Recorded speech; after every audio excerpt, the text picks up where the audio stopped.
आपल्या आरक्षणाला कुठंतरी धोका पोचतोय, म्हणून एका तरुणाने आपलं सबंध जीवन आरक्षण वाचावं त्याच्यासाठी चालणाऱ्या आंदोलनामध्ये आपल्या जीवनाची आहुती दिली आहे.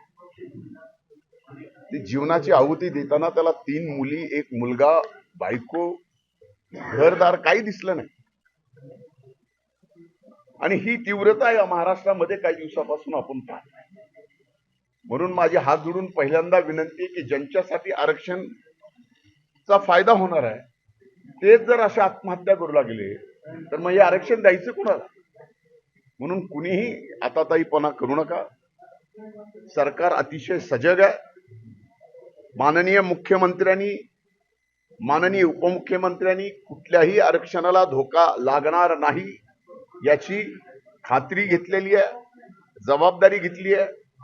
आणि यामध्ये या सर्व गोष्टी पाहत असताना आपण माध्यमांनी सुद्धा आता छत्रपती शाहू फुले आंबेडकरांच्या या पुरोगामी महाराष्ट्रात जसा छत्रपती शिवाजी महाराजांनी गावकूस घालून दिला, तो गावकूस आता या आरक्षणाच्या वेगवेगळ्या लढायांमुळे राहिला नाही. 2 जातीचे जिवलग मित्र एकमेकाच्या जीवावर उठायला लागले. आणि काही जिल्ह्यात तर पोलीस डिपार्टमेंट मध्ये पोलिसांना ड्रेसवर अन्नाव लावायची सुद्धा बंदी आहे. हे छत्रपती शाहू फुले आंबेडकरांच्या महाराष्ट्राला शोभणारं नाही.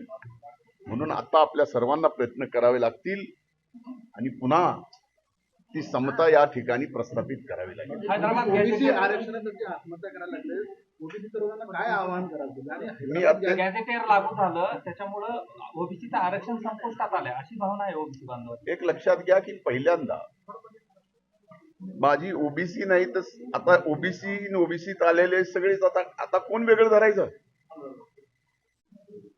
कुणाला वेगळं धरणार आहे?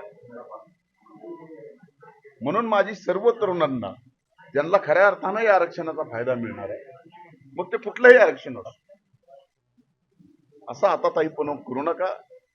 कुणाच्याही आरक्षणाला धोका बसणार नाही. आपण एक गोष्ट लक्षात घेतली पाहिजे जी आपल्या माध्यमाच्या समोर आणून देतो की महाराष्ट्राच्या सर्वदूर आपण गेली पाहिजे याची व्यवस्था करावी. आता एक कट ऑफ लिस्ट लागली, एमपीएससीची कट ऑफ लिस्ट लागली.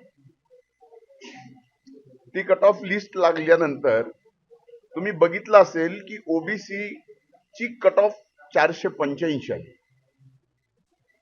ईडब्ल्यूसी ची 445 आहे आणि बाकी इतर तुम्ही सोडून द्या.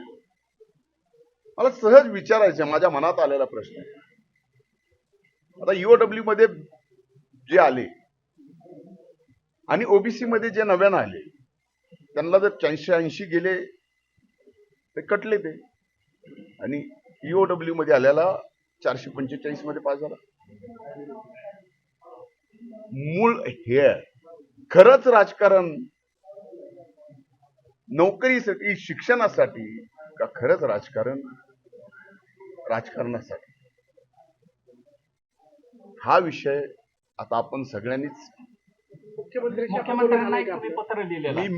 मी माननीय मुख्यमंत्री महोदयांना पत्र दिल्यानंतर त्यांचं माझं फोनवर एकदा बोलणं झालं, पण या प्रकरणामध्ये माझा त्यांचा मेसेज झाला आणि त्यांनी या सर्व जी काही मदत करायची सरकारच्या वतीनं त्याची जबाबदारी त्यांनी घेतलेलीच आहे.